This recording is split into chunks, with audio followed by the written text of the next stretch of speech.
Les lots d'un sujet où est allé la voix du peuple, la voix de Dieu. Ce que tu as la voix du peuple, c'est la voix de Dieu. Tu as ne malamon qu'on a kat na Biblia.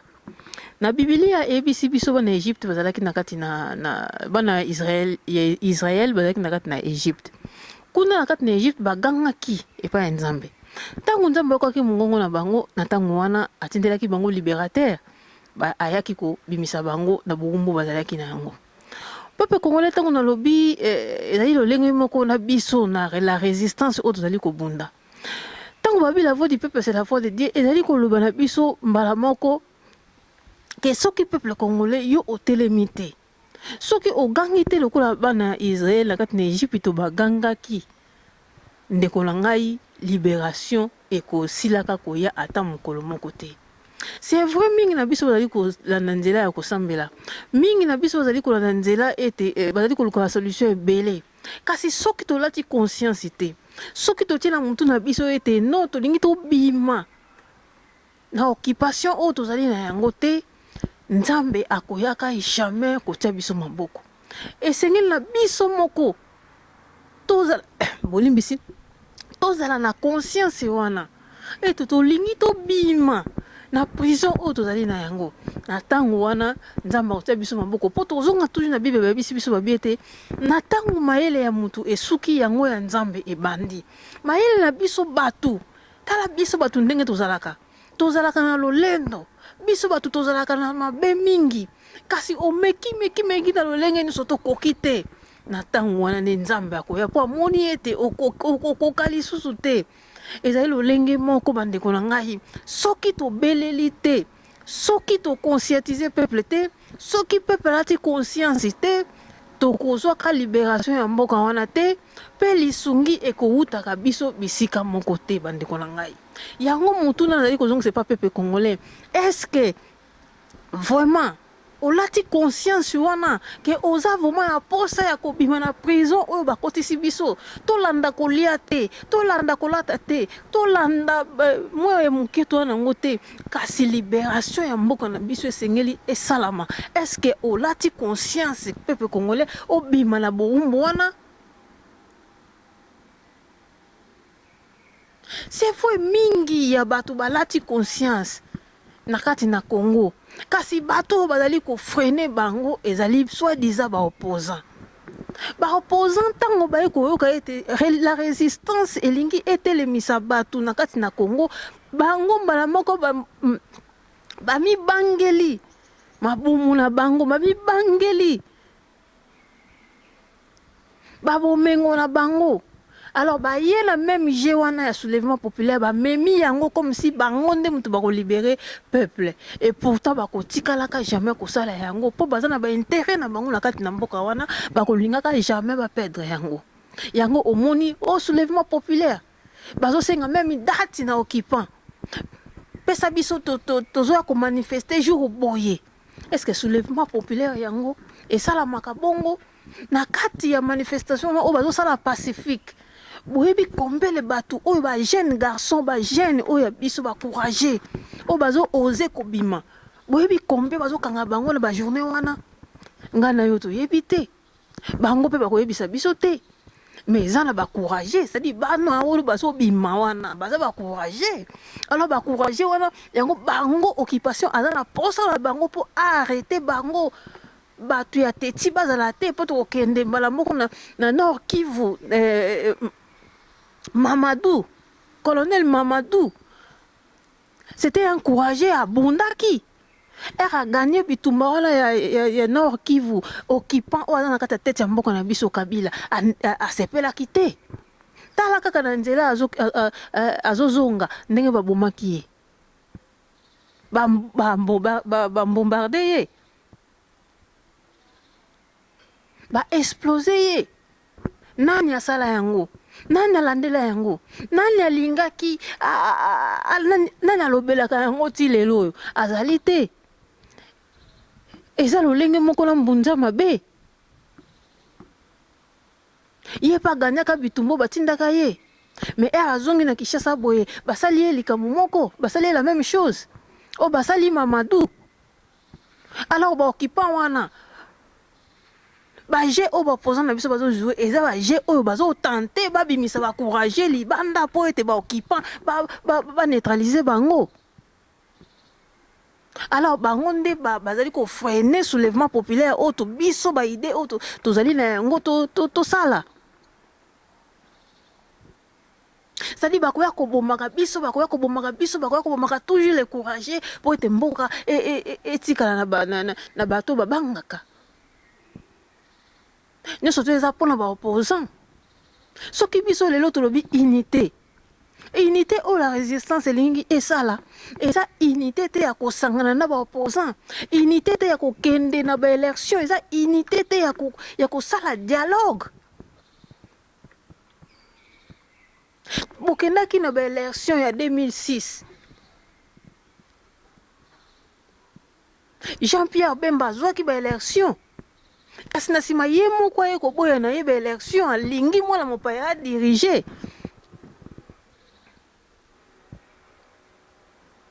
Na 2011, tu sais que la même chose a gagné qui élection. Mais yé moko atiki lisusu mwana mopaya yango a diriger pour le baki te bola la pongie ba bébé mutu oya gagné alela kate. Mutu oya gagné alobaka mingi te. Yé moko lisusu asa a boyi lisusu élection oya gagné ki atikeli mwana mopaya place. Les autres comme na 2015 to na 2016 boye lisusu na likambo oyo dialogue unité to sangana po to sala nini po to tika place pa ba Rwandais combien de dialogue oyo bino bosali eza ete bato ba massacre bino bato ba bomi biso na kati ya Kivu basali nyonso ba violer ba bébé ya mikie bana ba bébé ba violer même ba mibali bato wana o ba violer ba massacre mais ba kotisa bango na armée ba kotisa bango tina Kinshasa ba koma le ba koma na Kinshasa kotambola libre ba mususu bazonga Rwanda. Alors, vous négocier nini? Est-ce que négociation wana? Ou vous avez kende wana?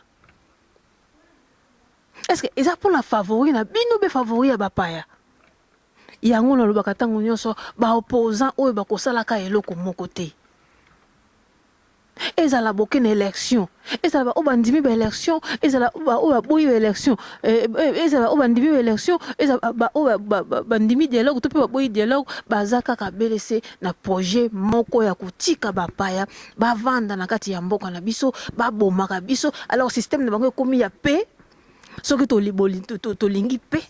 Esengeli kaka tozo bato ba bomi biso bato basali biso mabe mingi to kotisa bango kaka na Congo ba ya na bango tala exemple M23.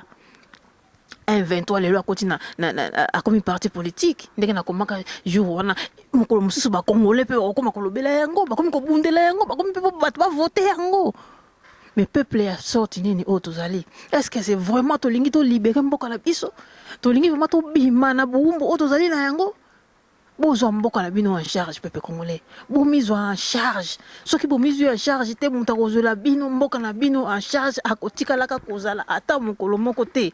Et ça kaka yo peuple yo nanga nde to koloba non na makambo oyo soki tolobi na ba opposant oyo non bango nde tozali ko latisa peuple lamba ya mwindo soki tolobi na bango non j'espère makasi na bango oyo baza nango ya kokotela ka mopaya ya kobundela ka mopaya et ko sila yango na la voix du peuple c'est la voix de Dieu. La voix du peuple, c'est la voix de Dieu. C'est la biso moko to telema to zomboka na biso en charge. Toloba non occupation. Total la libumu na biso te. Total la bilamba te. Total la ki intellectualisme na biso te. Total la batribi na biso te. To bunde la mboka na biso. Ce qui est l'autre, c'est ba parti politique wana ba opposant. Toye bibi so nyonso na Congo, IDPS. Et c'est là uniquement ya baluba. Ce qui toke na ECD o fayulu abimisi. eza toujours ya bato ya ekolo na ye. Soki toke na MLC tokokuta toujours bangala. Bato ya ekolo na bango, la plupart, je le dis bien. Soki tolotie tozwi bato ya Kivu. Ah, bango kuna bapesa déjà kamere nationalité. Soki tobi tokende bazwi susu mwana oyo mopayo oyo Soriano Katumbi. Bakomi kobenga ye nde moto aza na population ebele na Katanga. Soki tolandi kaka biloko wana bango bazosala wana, bandeko na nga eza déjà nzela ya balkanisation. Eza déjà nzela ya séparation ya Congo. Parce que abolobi ke mutu boy aza na bato ebele na place boy. Mutu boy aza na bato ebele na place boy. Mutu boy aza ekolo boy aza na bato ebele ye nde moto kobimisa bato. Bozo déjà ko balkaniser mboka bino moko. Bino moko na bolo bakeno tolingi balkanisation te. Bino moko lisusu bozo balkaniser. Parce que supposons que on a mutabandundu, on a mutabazayi, on a mutéquateur, on a c'est-à-dire bon bimisa bato ndenge nini. Après un pouvoir nini soulèvement au salama. Beaucoup kabo la place ndenge nini, c'est impossible. Et que vous allez impossible. Alors au peuple congolais tout beau ça va tribune à biso. Tonyata yango. Si quand tous les choses n'attendent Mobutu te. To komi na tango ya libération. Tango tozo e ko insister na ba tribu, on a mutu nanga, bande konanga, to ko libérer ka jamais Congo. Il faut tout la vérité. To ko za la kaka na hypocrisie. To vanda ka toujours na hypocrisie, na hypocrisie non. Il faut que le la vérité. Il faut que le la vérité. Congo est la maladie ya ba tribu. Yango peut être empêcher les sous conscientisation peuple congolais. Peut-être à partir de la belle nenga koloba ah non, il y a combo na eza combo ya Congo. Alors nakolanda muluba koloba ta sous nakolanda yete. Katanga koloba nakolanda yete. Mutabandu koloba nakolanda yete mais soki katanga ye koloba okomona ba katanga tu na sima na ye. Soki mutabandu ndo ekoloba omona batu tu ya bandu na sima na ye mutu ekwata ka ekoloba mutu bato ekwata tu siko to libérer mboka yango ndenge nini to libérer yango ndenge nini yango na tiki charge na maboko na bino peuple congolais biso moko to yeba ko sangana na idée moko ya ko libérer mboka na biso na idée ya élection te na idée ya dialogue te idée moko te o ezali ko favoriser bapaya. Pour qu'on va na bango mesa mako eza ko favoriser bango pour jamais yo ko poser bango ba loi na yo bango nde mutu bako imposer ou bako ke biso awa boy biso awa poser obligé ko ndima alors komi kitisa wana to ko sala yango te ya le lenge moko na ba élection bokena élection en 2006 bokena na élection en 2011 siko bolinga bokena 2016 bino moko bozo gagner bozo boko ko va pona bino boko ko pouvoir na bino te alors botika na bino botika bolingi te bozo na posa ya mbongo c'est-à-dire bateke beza lokola o teki mukolo na ki mukolo na yo et pas mwana mukie.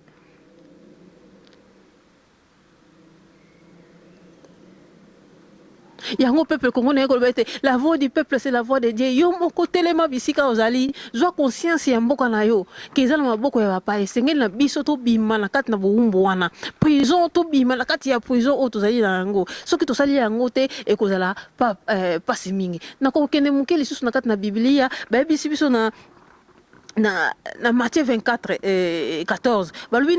Cette bonne nouvelle du royaume sera prêchée dans le monde entier pour servir de témoignage à toutes les nations. Alors viendra la fin. Oh, ezali Bible lobi ke maloba nouvelle oyo ya bokondi ya Nzambe ekotambola. Bakote yango bisika nyonso. Po te batu bayeba ete bateyaki bango poko tia tembe te na tango ya suka. Il faut aider à ma place nyonso. Na sima yango nde fin ekoya. Ezali lolenge moko na biso na résistance. Awa Biblia ezali ko na biso évangélisation. Alors ezali ndenge moko na biso na résistance. Et sengeli na biso pe to évangéliser. To évangéliser makambo o eza ya résistance. To ebisa peuple congolais danger nini o eza na kati na Congo. C'est vrai que to sali yango mingi eza na bandeko pene na uti koloba siko na kati na Kinshasa batelemi kasi bato baza kompêcher bango eza ba opposant. Mais to continuer ko ebisa bango ke na nzela ba opposant wana eloko moko bakozwa eza te bango nde balingi balatisa bango bilamba ya mwindo na éclairage o bango bazui. Alors, évangélisation, on va payer batindi biso. Attends que tout ça n'a na résistance. Oh, la parole de Dieu. Mais là, selon biso aussi na résistance, et c'est que biso to évangéliser. Danger nini oh ils na Congo. Mutu nyonso o na kati na libanda mboka. O akozwa sango o na kati ya Congo. Il faut évangéliser yango pa ende ko mususu. Il faut eteyama ekende yandaku na bandaku na bandaku na bandaku. Na tango na peuple congolais ko ta conscience. Soko la ti conscience.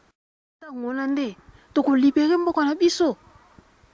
To ko libérer mboka na biso.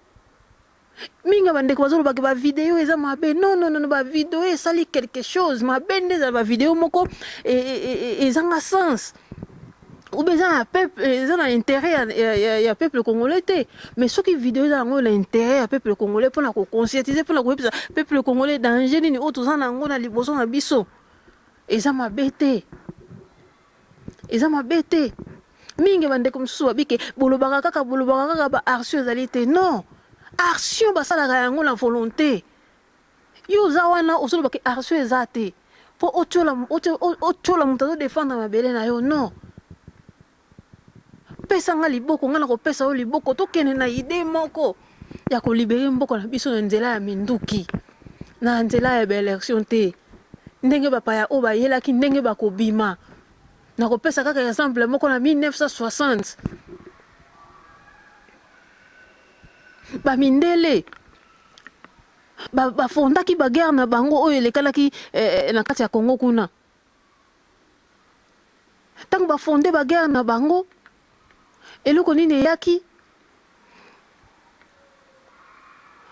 ngoye babimisa basala yango pacifiquement ezalaki tale bazwi Mobutu basimbisi minduki allez minduki basimbisi Mobutu comme si Mobutu ayaki ko libérer mboka na 1965 allez tobengi ye libérateur lolenge moko Mobutu avandi na kati na pouvoir allez pona ko benga na ye oleba tiaka kaka Tshisekedi mbala moko ndenge ba mesana ko tia loko ayazalaki mutu na bango ba décider ko trahir toujours mabele ya Congo allez bazui ba tie pembeni ba boyi pacifiquement allez bake ko zwa Désiré Kabila na ba Rwandais na sima ba ye na nzela ya minduki to bengi bango ba libérateur.